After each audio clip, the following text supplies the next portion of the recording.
All right, welcome back. So you took my advice, you talked to a friend or a family member, and now you're connected with a trainer.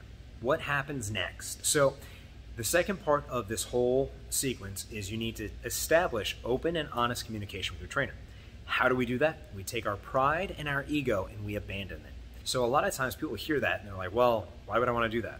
Well, your client-trainer relationship is based on honesty, it's based on openness, and it's based on humility.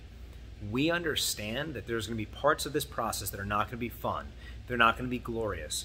You're going to have some of your biggest ups and your biggest downs with your trainer.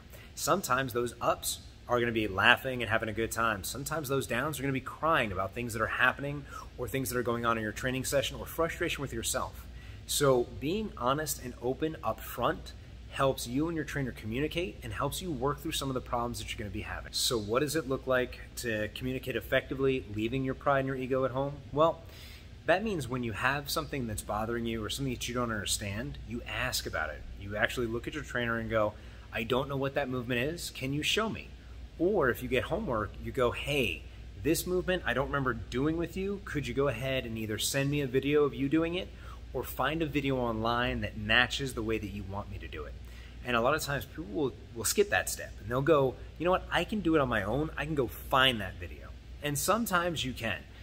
But a lot of times the videos on the internet are trash. And I know that you're watching this on the internet, but let's be honest. Some videos out there are pretty trashy. What we want to do is go to your trainer. Use the resource that you have. The person who developed the program for you is the best person to ask. Sometimes verbiage in training is different from trainer to trainer.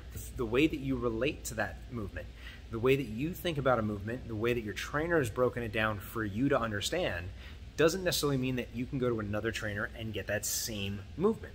So that's why you want to be communicating as effectively with your trainer as possible. Ask them questions. If things are hurting you, go ahead and tell your trainer, these things are hurting me. And even if you're just pointing, if you don't know what the muscle is, just point to it and say, this hurts. Is it supposed to be hurting?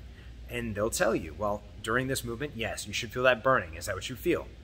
Yes. Versus just shutting down and going, oh, this is just going to suck because it's a workout. Workouts are hard. Workouts are not something that's ever going to get easier. And that's something else you and your trainer need to talk about. From the very first day to the very last day, your workouts will get harder and more intense as they go. Your body will become more capable. But you need to understand there's never going to be a point in time where the workouts will be easy. And you and your trainer should be having that discussion because there are days where you're going to be frustrated about your success because you're going to feel like you should be farther along. And you're going to feel like these workouts shouldn't be this hard. And you're going to feel that you should be stronger or faster by now.